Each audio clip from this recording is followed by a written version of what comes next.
Okay guys, so in this video I'm going to be telling you what we mean by successful graphic design. As a successful graphic design, what are the things you must know? Number one is communication. Communication. Now your design, the flyer or whatever you want to design for us must always communicate based on what you are telling us. Not that you now come here and be telling us that you are designing for a particular revival and you'll be bringing someone's image that is not part of it, that is not telling us what the flyer is saying. Your flyer and your element, everything must be telling us the same thing. Whether you are designing a birthday flyer, you must always use the elements that will tell us that okay, this flyer is meant for birthday design. Not that you now go and bring someone that is selling shoes, selling slippers, and sneakers, and all those stuff. No, that's not what you are doing here. And in communication, again, as a graphic designer, whenever you want to collect work from a client, you must try as much as possible to communicate with your client in order to reach some certain extent of understanding between both of you. The ability to communicate to the hearts of your clients is what makes you together to become a successful graphic design. Okay, number two is curiosity.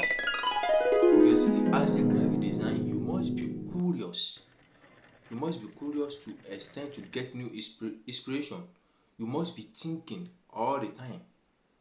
You must be logical thinking all the time, here and there, in order to get one or two things that you want to design. So if you are not curious as a graphic designer, you are going to be left. You are going to be left out. That's the truth.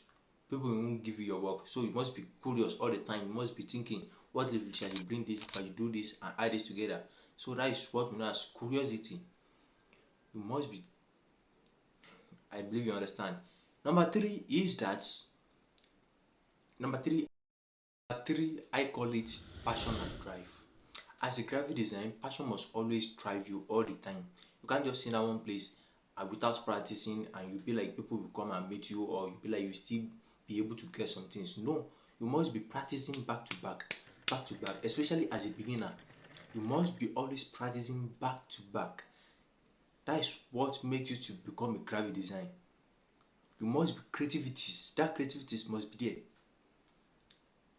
You must always learn that creativities to be there for you to be able to do one or two things. That okay, today let me do this, and let me bring this, let me do it. I believe you understand. That's what we mean by graphic design, and those are the things that can actually make you to become a successful graphic design. Okay, I believe you understand that. Now let's go straight to number 4. Number 4, I call it openness. I call number 4 openness. As a graphic design, you must be open to people.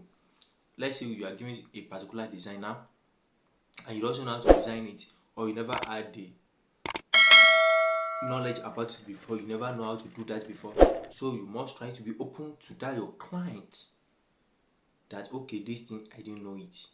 Or you give the work to someone else to do the work for you and you submit to that client. Not that you now design rubbish, you now design not just do something that is not part of it and submit to that design. The person will not give you another work again.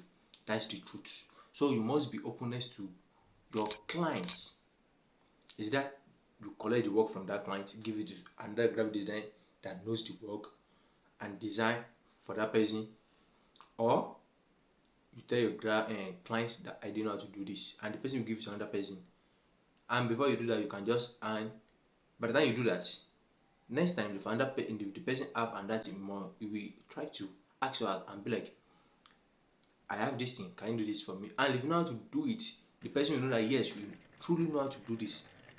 Not that by the time you have now spoiled the first work for him or her, you are not expecting him to bring another work. That's not possible. Try to know that. Don't forget that your client is going to pay you for it. So another thing is ability to accept criticism. As a graphic designer, you are going to be criticized. People will be telling you this thing that you design is not good. You are going to add this, you are going to add that. If you are not a kind of person that always accept that, I'm trusting you, you are not going to go far. That is just it. Because a lot of people will come and tell you remove this from the design. Someone will tell you change this color. Someone will tell you change this color. So because in graphic design we move by criticism. So if you don't want people to criticize you, you'll be left out. That is it. And number 6, I call it problem solving. As a graphic designer, don't forget that you are trying to design for someone to solve his or her problem. Let's say for instance now, a person that is not selling well, the person may just design on his own to look for a graphic design and tell the graphic design to give him a nice flyer, whether someone that is selling provision or that is selling something, to give him a nice flyer so that he'll be able to sell well.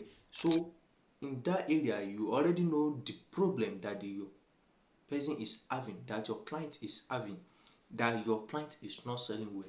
So you must try as much as possible to give such a person a nice flyer that will make him to sell well. And when you are trying to design, don't forget, you are not coming here to do what? To show your expertise. You must give a simple and nice design. That is what makes you to be expert and what brings us together as a graphic design. Not that you now go and bring all these elements from somewhere else and number in a kind of design and just submit to someone.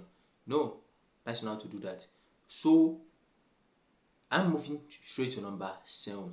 Number 7, I call it self-doubt.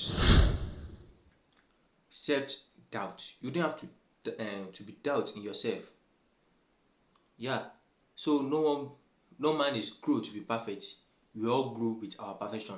So as a graphic designer, if at all it doesn't know something, don't forget that you won't know it again. You are going to know it once you keep practicing to it. Let's say you don't know how to design this social flyer, so you can watch a lot of tutorial about it, or you can reach someone that knows it. The person can give you knowledge about how to design such a flyer. So that is how to grow as a graphic design. Not that you say, I didn't know this thing and you forget about it. No, you can't grow like that. And another thing is what I call patience. You need patience as a graphic design. You need patience for you to become a pro. You need time to do what? Time to practice, time to watch tutorial, time to replicate people's work, time to learn. You need patience enough. You have to be patient in order to go through all this stage before you become pro as a graphic design. Okay. Number 9, I call it reliability. Yeah, reliability. As a graphic design, people must be able to rely on you. Let's say you are given to design a particular work. They must rely on you that, yes, I've given this work to so person and the person will deliver the work. Not that you are going to fail them, and if at all if you promise them that okay, you will submit on this so day, you must try as much as possible to submit on that day. That is what we know as reliability. People must be able to rely on you as a graphic designer so that they'll be able to give you another work in another day. So I'm moving down to number 10. Number 10, I call it evolution. And I want you to subscribe and like this video and also share this video to a lot of people outside there so that they'll be able to gain from this video. Okay, evolution. Evolution is just a kind of change. As a graphic designer, you must be changed in every time. You must be changing your mindset, the way you are thinking every time, time to time. You must also change your design time to time. That is what we know as evolution. Even the technology age we are now, everything is changing time to time, time to time. Before there's nothing like AI, so that means we don't need advance. You know now. So that is what we know as evolution. I want you to subscribe to this channel, like this video, and also share to a lot of people. So this next video here talks about the types of graphic design that we have. Watch the tutorial and let's move on. And also, if you have any question to ask me, or if I'm rushing too much, you can actually let me know in the description below so we know how to adjust that. And if you have anything to tell me, you can just write that in the description below. Thanks so much. Let's move to the next video.